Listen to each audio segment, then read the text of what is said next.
नमस्कार. हळद रुसली कुंकू हसलं ह्या मालिकेच्या आजच्या भागामध्ये आपण पाहत आहोत. कृष्णा आढळराव यांच्याशी बोलण्यासाठी त्यांच्या खोलीत आलेली असते. तर ते दोघंजणं तिथे बसल्यानंतर आढळराव म्हणू लागतात की बाळजाबाई सुधारली, ती खूप चांगलं वागते, तिचा एवढ्या दिवसातला झालेला बदल आपण सगळ्यांनी जवळून पाहिला आहे. पण गावकऱ्यांना आपण अट्टहास नाही करू शकत की तिच्यावर विश्वास ठेवा, ती काय म्हणते ते ऐका आणि त्यांच्या विरोधाला आपण आपल्या बाजूने वळवण्याचा प्रयत्नही करू शकत नाही, कारण त्यांनाही न्याय हवा असेलच ना. आणि ज्या दिवशी गावकरी हा न्याय मागायला सरपंचबाईकडे येतील त्यावेळेला तुला तो न्याय देता तर आला पाहिजे ना. जर कधी त्यांच्याकडे पुरावे असले आणि ते पुरावे घेऊन तुझ्यासमोर ते आले आणि त्यावेळेला तू बाळजाची बाजू घेऊन जेव्हा बोलशील ना की बाळजा खूप चांगली आहे, ती बदलली आहे, पण त्यांच्याकडे असणारे पुरावे यांचं काय, त्यांनाही न्याय हवाच ना. आपल्याला दोन्ही बाजूंचा विचार करायला हवा. कधी ना कधी कुठली ना गोष्ट ती समोर येणारच आहे, तिच्यासाठी आपल्याला आधीच तयारी करावी लागेल. आता कृष्णा इथे हे सगळं काही ऐकत असते आणि आढळराव जे सांगतायत ते तिलाही समजतं आहे. दुसरीकडे मात्र ही जी मंडळी आहे विरोधक बनून बसलेली, आता हे विरोधक काय काय करतायत बघा. आधीच त्यांच्यातच ताळमेळ नाही, त्याच्यातच दोन गट पडले आणि त्यात हे दोघंजणं भांडत आहे. त्यात जयवंत म्हणतोय की 2 बिंडोकांच्या आखलीने चाललो तर एकही प्लॅन सक्सेस झाला नाही. तर इथे जयवंत चिडतो आणि म्हणतो, काय म्हणालास तू, मला बिंडोक बेअक्कल म्हणतोयस तू, तुला एवढी अक्कल होती तर तू का नाही तुझी अक्कल वापरलीस, तू करायचं ना काहीतरी. इथे दोघांमध्ये वादावादीच होते. 2-2, 4-4 शब्द एकमेकांना ऐकवली जातात. मात्र इथे कोणी कोणाचं ऐकूनच घ्यायला तयार नाही. त्यातली त्यात आता इथे पूजा पण बोलू लागते, जयवंत तू जे बोलतो आहे ना ते फार चुकीचं आहे, आम्हाला दोघांना बिनडोक आणि बिनकामाचं म्हणतो आहे. मग तू कामाचं होतंस तर तू का नाही काही केलंस, तुझी मंडळी गावातली आणायची होती आणि त्या गावकरी सभेमध्ये बसवायची होती, त्यांना विरोधात बोलायला लावायचं होतं. मग ते जर बोलले असते ना तर हे गावकरी कृष्णाच्या बाजून गेले आणि ते गेलेच नसते. तुझ्या तुझे जे कामं होते ते तुझ्याच्याने करवता आले नाही आणि आमच्यावर चिडतोयस होय रे तू. तर इथे मध्येच जयवंत म्हणू लागतो की तू तर बोलूच नको, मला वाटलं होतं तू फार हुशार निघशील, तू काहीतरी बोलशील किंवा करशील, पण तुझ्याच्याने पण काहीच झालेलं नाही, तू पण तुझ्या नवऱ्यासारखी बिंडोकच निघाली. दोघांमध्ये पुन्हा तिथे वाद सुरू झालेला पाहायला मिळेल. एकीकडे मात्र आढळराव बाळजाची बाजू समजून घेत आहे, पण गावाची पण बाजू समजून घ्यायला हवी असं म्हणत कृष्णाला 2-4 शब्द सांगू लागतात. ते सांगू लागतात की बघ, आता कधी असं होईलच की 1-2 पुरावा गावकऱ्यांच्या हाती लागला, ते पुरावा घेऊन तुझ्याकडे आले, न्याय मागतील, तर त्यांना त्यावेळेला न्याय द्यावा लागेल ना. तर आपण त्यांना त्यावेळेला काय न्याय देणार आहे. तर आता कृष्णा पण तेच म्हणते की बाबा तुम्ही जे सांगते ते सगळं खरं आहे, पण भूतकाळ कधी भविष्यात येणारच, त्याच्यासाठी आपल्याला आधीच तयारी करून ठेवायला हवी. जे खोटं आहे ते खोटं, जे खरं आहे ते खरं. जे लपवण्याचा प्रयत्न आपण जे करतो ना ते आणखी जास्त वरवर येतं.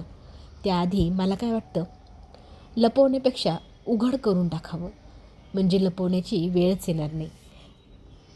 आढळरावांचं म्हणणं इथे त्यांनी त्यांच्या सुनेसमोर ठेवलं. खरं तर आता कृष्ण विचारात पडली. आबा जसं म्हणतायत तसं जर पुन्हा कधी भविष्यात म्हणजे घडलंच तर माझ्याकडे जे पुरावे आहे ते मी नष्ट करून टाकले तर कधीच कुणाला कळणारच नाही की बाळजाबाईंनी काय काय केलेलं होतं. दुष्यंतला डोळे उघडावे म्हणून तिने काही पुरावे 101 पुरावे एक काचड एक असे तयार करून ठेवले, ज्यामुळेच त्या दुष्यंतला कळलं त्याची आई किती षडयंत्री पाताळयंत्री होती.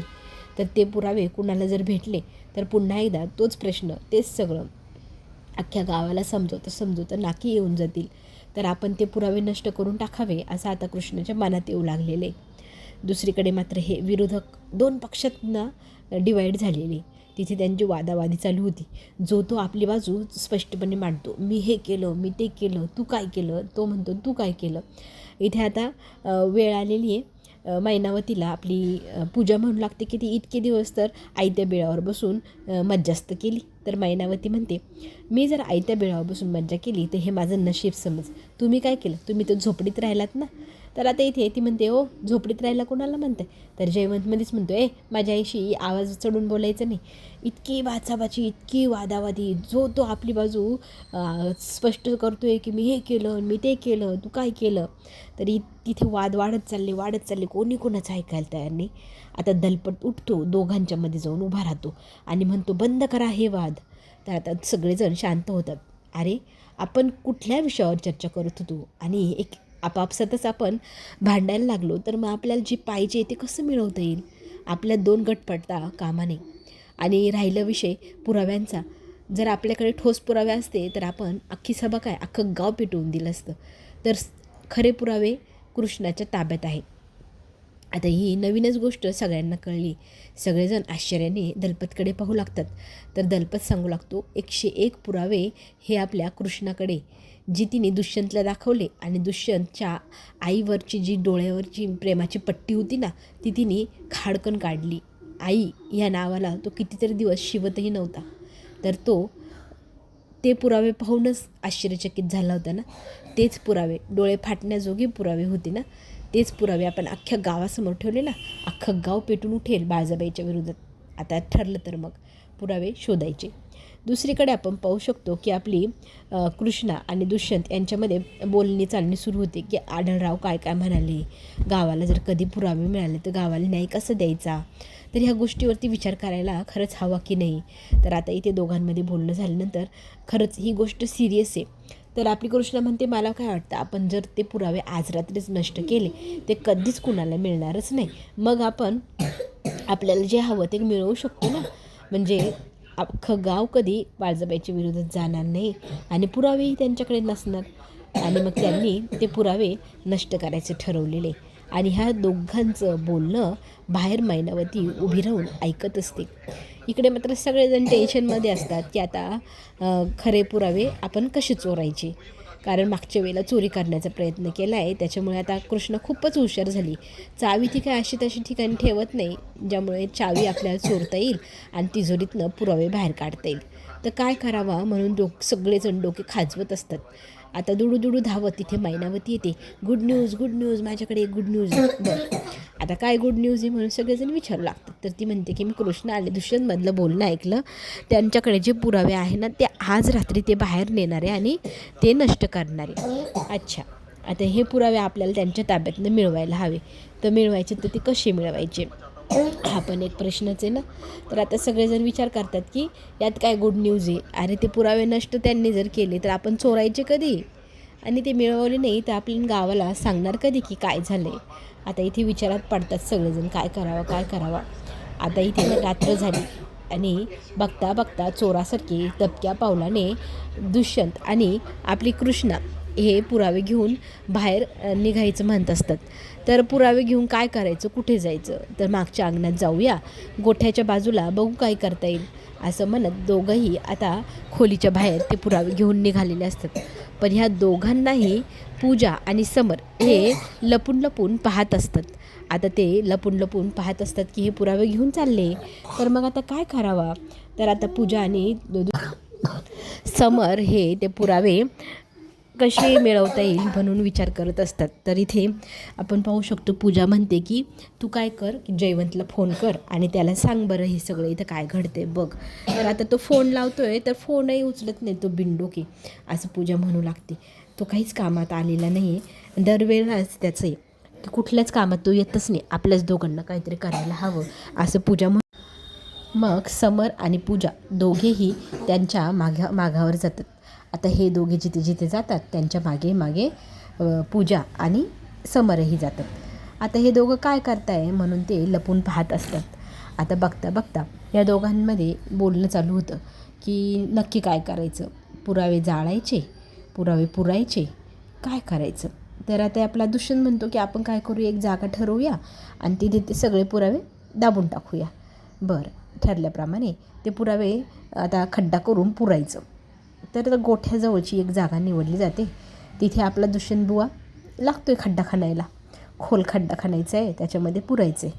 2-4 घाव घातल्यानंतर आपली आपली कृष्णा म्हणते की मला ना जरा डाऊट येतो आहे, जर आपल्याला हे सगळं करताना कोणी पाहिलं, आपले जे पुरावे ते जर कोणाच्या हाती लागले तर मग आता काय करायचं? दुष्यंतला पुन्हा एक युक्ती आली.